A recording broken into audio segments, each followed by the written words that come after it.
Friends and faithful listeners, welcome to the Bible Explained podcast. We're going to be reading 1 Kings 22 today, the first half of it. So grab your cup of coffee or your cup of tea and join in with me as we read the last chapter of 1 Kings.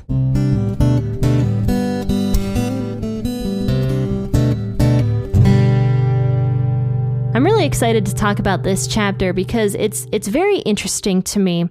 It shows more of King Ahab's character and how he never really submitted to God, even though God kept showing his power to King Ahab over and over and showing him mercy just again and again, both with protecting Israel from the Syrians twice and also sparing King Ahab's life, even though King Ahab in the last chapter murdered a man for literally nothing, for greed. God was so merciful to King Ahab, and yet Ahab still refuses to believe in God. So we're going to talk about that in 1 Kings 22, 1 through 18. I'll be reading as I usually do out of the WEB. They continued 3 years without war between Syria and Israel. In the third year, Jehoshaphat, the king of Judah, came down to the king of Israel. The king of Israel said to his servants, "You know that Ramoth-Gilead is ours, and we do nothing and don't take it out of the hand of the king of Syria?" He said to Jehoshaphat, "Will you go with me to battle to Ramoth-Gilead?" Jehoshaphat said to the king of Israel, "I am as you are, my people as your people, my horses as your horses." Jehoshaphat said to the king of Israel, "Please inquire first for Yahweh's word." Then the king of Israel gathered the prophets together, about 400 men, and said to them, "Should I go against Ramoth-Gilead to battle, or should I refrain?" They said, "Go up, for the Lord will deliver it into the hand of the king." But Jehoshaphat said, "Isn't there here a prophet of Yahweh, that we may inquire of him?" The king of Israel said to Jehoshaphat, "There is yet but one man by whom we may inquire of Yahweh, Micaiah the son of Imlah, but I hate him, for he does not prophesy good concerning me, but evil." Jehoshaphat said, "Don't let the king say so." Then the king of Israel called an officer and said, "Quickly get Micaiah the son of Imlah." Now the king of Israel and Jehoshaphat the king of Judah were sitting each on his throne, arrayed in their robes, in an open place at the entrance of the gate of Samaria. And all the prophets were prophesying before them. Zedekiah the son of Chenaanah made himself horns of iron and said, "Yahweh says, with these you will push the Syrians until they are consumed." All the prophets prophesied so, saying, "Go up to Ramoth-Gilead and prosper, for Yahweh will deliver it into the hand of the king." The messenger who went to call Micaiah spoke to him, saying, "See now, the prophets declare good to the king with one mouth. Please let your word be like the word of one of them, and speak good." Micaiah said, "As Yahweh lives, what Yahweh says to me, that I will speak." When he came to the king said to him, "Micaiah, shall we go to Ramoth-Gilead to battle, or shall we forbear?" He answered him, "Go up and prosper, and Yahweh will deliver it into the hand of the king." The king said to him, "How many times do I have to adjure you that you speak to me nothing but the truth in Yahweh's name?" He said, "I saw all Israel scattered on the mountains, as sheep that have no shepherd. Yahweh said, 'These have no master. Let them each return to his house in peace.'" The king of Israel said to Jehoshaphat, "Didn't I tell you that he would not prophesy good concerning me, but evil?" This chapter just absolutely cracks me up because King Ahab is just such a baby. He's like, I don't want to hear from the real prophet because the real prophet does nothing except prophesy the truth, and I don't want to hear the truth. Well, anyway, it says in verse 1, they continued 3 years without war between Syria and Israel. So a few chapters back, you'll remember that Syria twice tried to go up against Israel and was totally 100% defeated, embarrassingly so, because God was on Israel's side and was showing mercy to Israel, even though Israel was doing some really terrible things and worshiping other gods and completely abandoning Yahweh. God still showed his mercy to Israel and defeated Syria completely. However, Ahab actually allowed the Syrian king to go. Even though Ahab could have killed him and easily could have killed him, Ahab allowed him to leave.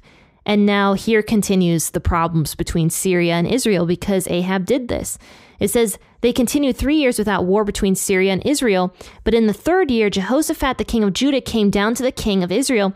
And the king of Israel said to his servants, you know that Ramoth-Gilead is ours, and we do nothing and don't take it out of the hand of the king of Syria? So he said to Jehoshaphat, will you go with me to battle to Ramoth-Gilead? So there's the problem between Israel and Syria right now.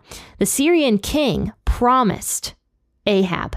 He said, if you let me go, I will return all of the cities of Israel that I took. And he did not do that because Ramoth-Gilead belonged to Israel, and yet Syria still had control of it. So the Syrian king did not keep up his end of the bargain. He didn't care. So now Ahab's pretty upset about this, and he asks the king of Judah for help, is what it says. Jehoshaphat happened to be the king of Judah at this time, and he was considered one of the faithful kings of Israel. So he was a good king. He was a Yahweh follower. So he says to Ahab, I will help you. My horses are your horses. My people are your people. However, I want to hear for Yahweh's word first. So Ahab agrees. He complies, and he brings 400 prophets together. And he says to them, should I go against Ramoth-Gilead to battle, or should I refrain? And they all, with one voice, they say, go up, the Lord will deliver it into the hand of the king. And of course, this was exactly what Ahab wanted to hear. And these 400 prophets all together are saying the exact same thing. And so some people wonder, are these prophets actually prophets of Yahweh? Or were they false idol prophets? Well, they definitely weren't prophets of Yahweh, as we're going to find out, but they claimed to be. At least some of them did. Now, some of these prophets could have also been prophets of Asherah or prophets of Baal or whatever deity Israel was worshiping in those days other than Yahweh. But what's really interesting is Jehoshaphat, the king of Judah, has enough discernment to realize that these 400 men are not in any way prophets of Yahweh. So Jehoshaphat says in verse 7, isn't there here a prophet of Yahweh that we may inquire of him? So Jehoshaphat's like, who are all these guys? They're definitely not prophesying in Yahweh's name. They are just saying whatever the king wants to hear. I find that really interesting that Jehoshaphat has that level of discernment. And Ahab, of course, does not have that level of discernment. He probably was like, okay, cool. Let's go up to battle. Yahweh says it's going to be good, right? We're going to have no problems because these 400 prophets are all saying the exact same thing. And this would have been a very impressive display, I'm sure, that these prophets were doing. They were probably in some way benefited by King Ahab, probably financially, and would just give the king whatever he wanted to hear. But Jehoshaphat isn't buying it. And he tells Ahab so. He's like, yeah, I'm sorry, I just don't believe these guys. Can we actually hear a prophet from Yahweh for real? So the king of Israel says to Jehoshaphat in verse 8, there is one man by whom we may inquire of Yahweh. His name is Micaiah, the son of Imlah, but I hate him. I hate him, for he does not prophesy good concerning me, but evil. Now, Micaiah showed up a handful of chapters ago, and actually, he was the prophet that told Ahab that Ahab was in big trouble because he had not killed the Syrian king. Ahab just let the Syrian king go. And Micaiah was like, how dare you do that? God destined the Syrian king for evil. And so now because you did that, God is going to destine you for evil instead of the Syrian king. And so Ahab got pretty mad. It actually is implied that Ahab threw Micaiah into prison. Because if you read 1 Kings 22:26, it mentions right here, the king of Israel said, take Micaiah and carry him back to Ammon, the governor of the city, and Joash, the king's son.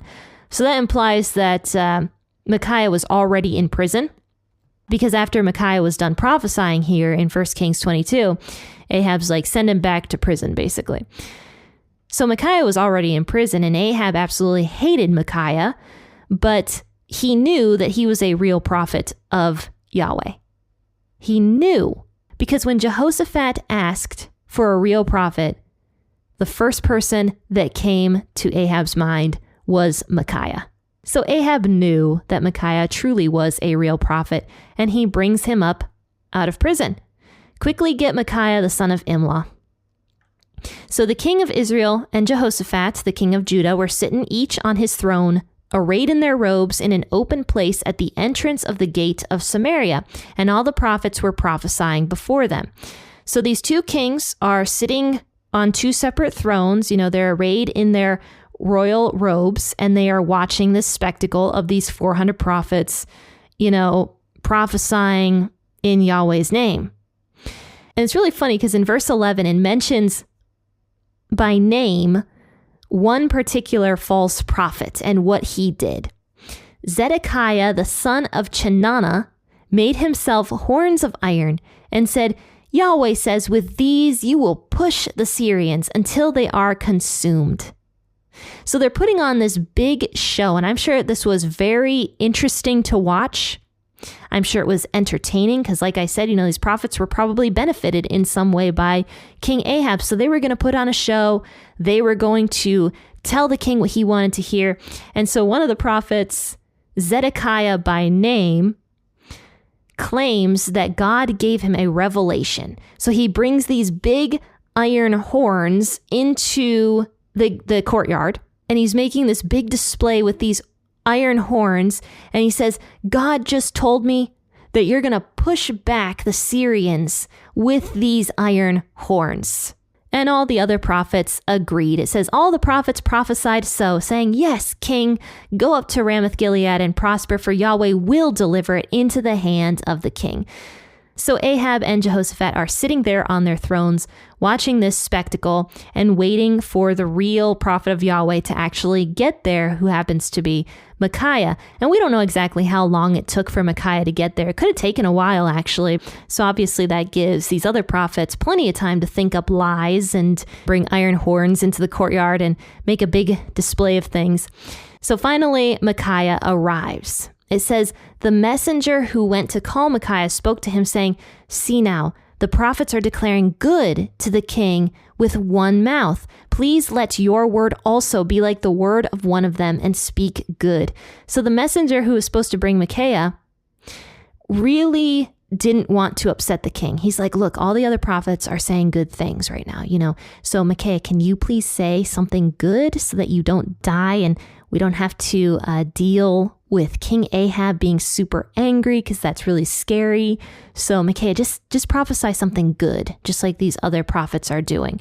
And Micaiah says to the messenger, as Yahweh lives, what Yahweh says to me, that I will speak.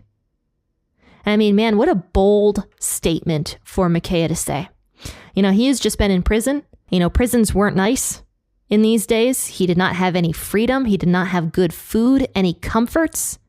And yet he was still willing, in spite of all of that, to tell the truth to King Ahab. He was not going to sugarcoat anything. So finally, Micaiah gets to the king, and the king says to him, Micaiah, shall we go to Ramoth Gilead to battle, or shall we forbear? And he answered him, go up and prosper, and Yahweh will deliver it into the hand of the king. And this is clearly very sarcastic. Like Micaiah is probably mocking the other 400 prophets that are lying in Yahweh's name. And of course, King Ahab recognizes that Micaiah is using a mocking tone, and he gets mad. He says, how many times do I have to adjure you that you speak to me nothing but the truth in Yahweh's name? And Micaiah finally drops the mocking tone, and he says, I saw all of Israel scattered on the mountains as sheep that have no shepherd. And Yahweh said, these have no master, let them each return to his house in peace. So Micaiah gives this prophecy, and he says, King, you're going to die. If you go to Ramoth Gilead, you will die, and the rest of Israel is going to be like sheep scattered without a shepherd. You are the shepherd, the people are the sheep. They will be scattered because you will be dead. And the first thing that Ahab does, instead of listening to this prophecy by Micaiah, who he knows is a real prophet of Yahweh, He says to Jehoshaphat, "Didn't I tell you that he would not prophesy good concerning me, but evil?" Ahab does not want to listen to Micaiah. He did not want to listen to the truth of Yahweh's words. He knew Micaiah was telling the truth. He knew it, but he didn't want to listen to it. He liked what the other 400 prophets were saying to him instead. And unfortunately, King Ahab is about to make a huge mistake. Wow, I actually did an episode under 20 minutes this time. This is like rare for me to speak less than 25 minutes anymore. But anyway, faithful listeners, I hope you enjoyed today's episode. And also, there is a message for us in this.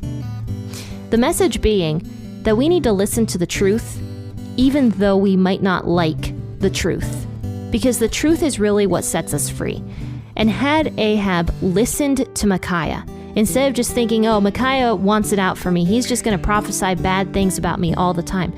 Instead of saying that, he likely could have avoided a whole problem that we will address next week when we finish up 1 Kings chapter 22 and also 1 Kings completely.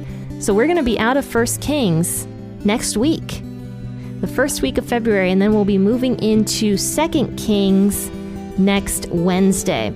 So I hope you guys are looking forward to 2 Kings, because I certainly am. 2 Kings certainly has a lot of crazy stories in it as we get more into the life of Elijah and Elisha. Anyway, faithful listeners, have a fantastic and wonderful rest of your day. I will see you guys tomorrow, 6 a.m. or whenever you choose to wake up and listen for an episode from 2 Corinthians. Happy listening, and God bless.